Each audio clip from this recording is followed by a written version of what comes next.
Hello everybody. Today I'm going to be giving you a little review slash tour of the Costway portable washer and dryer. Now I've been only using this for like 2 days and I love it. So let me know at the end of this review. Leave a comment down below and tell me if you want me to give you like an update in a couple of months or so. But let me give you a little tour first. So you have a water inlet on the washer side and a water inlet on the dryer side. Now the water inlet is what connects you to your water source. You can do it by bucket if you want, or by your sink. You just need to get an adapter because the hose does not connect to like any sinks. Every review I've ever seen, everyone says that you need to buy an adapter. What I've kind of done is jiggy rigged. I don't know what it's called. Just ignore me.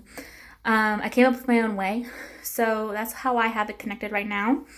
And it connects to my washer.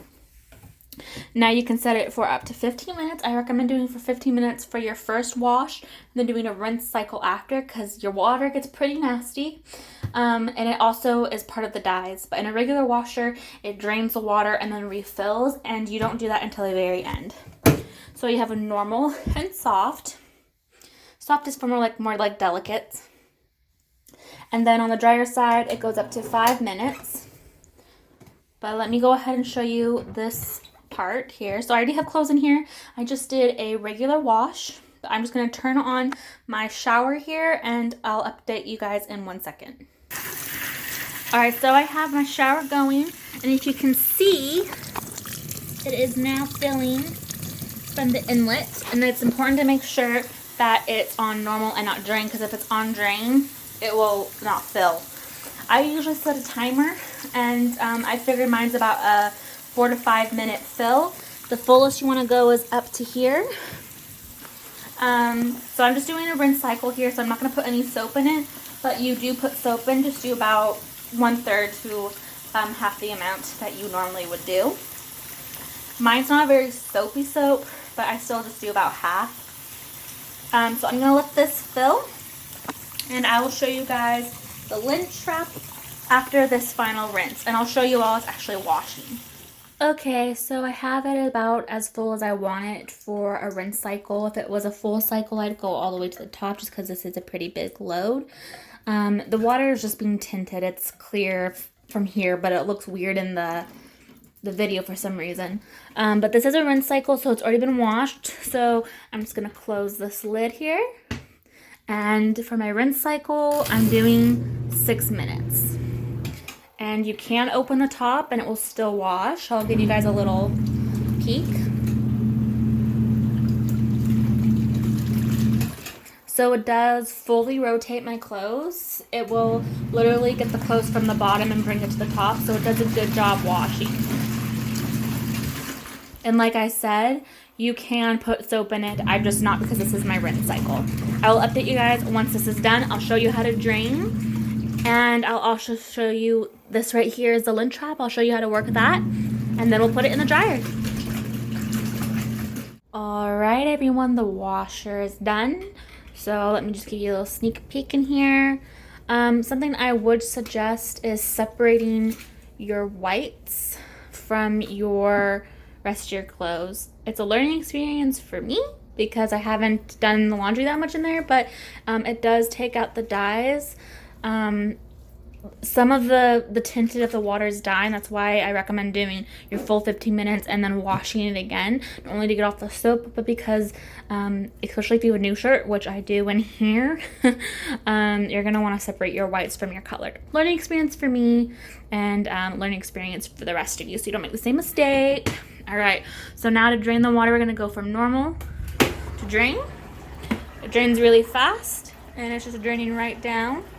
And if you guys don't have one built into your tub, I would get something to catch any of the excess lint.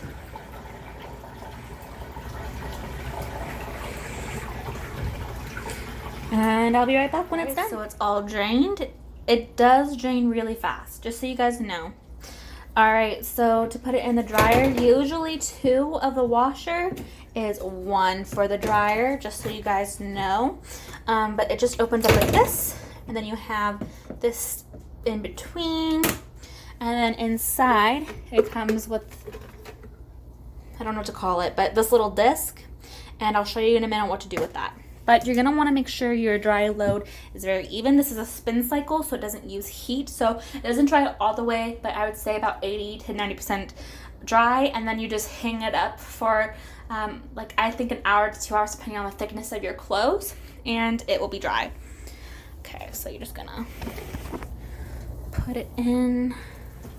This is my shirt that I learned from. This was white, and it is not anymore. It is old, so I'm actually just gonna toss that and get some new tank tops. But learning experience, separate your whites. So just make sure it's even.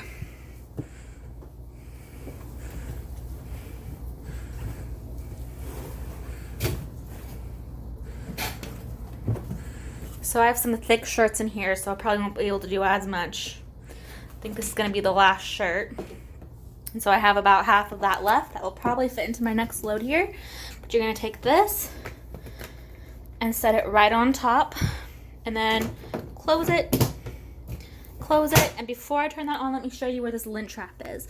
So it's right here, and you just jiggy. It's a little bit hard the first couple of times, but you just have it come out, and there's the lint right here, and you just lift this off and turn it inside down and empty it.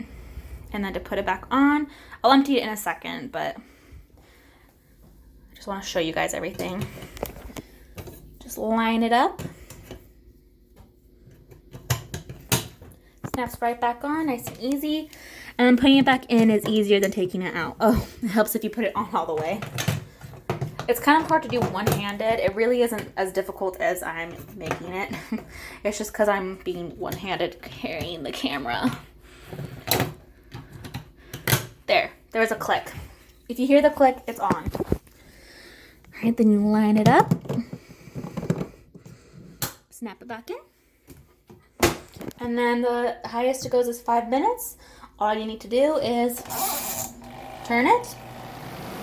And then it does have a safety feature. It will stop when you open it, which I appreciate, especially if kids or animals, I don't know. It's a safety feature. Gonna let it run its course. I'll update you guys in a second. Alright, the spin cycle is done, and I forgot to mention, but I do leave it on drain, just that way the water that spins out doesn't stay in and it automatically just gets drained out. Okay, and take this out. And I would say it's about 80% dry. So just hang it up and it will be all the way dry. And then maybe get a steamer just because it can dry wrinkly, just because it's not a heat spin. But yeah, I would say about 80%. And if you wanted to try to put it in for a little bit longer, you can, but most likely this is as dry as it's going to get. But I think it's pretty good for being spin cycle. It's not sopping wet or anything. So that's all I have for you guys. I guess I should mention that there is a cord, and I keep it above so when it drains it doesn't reach the actual cord. And in the directions it does say it's waterproof, except for the actual part.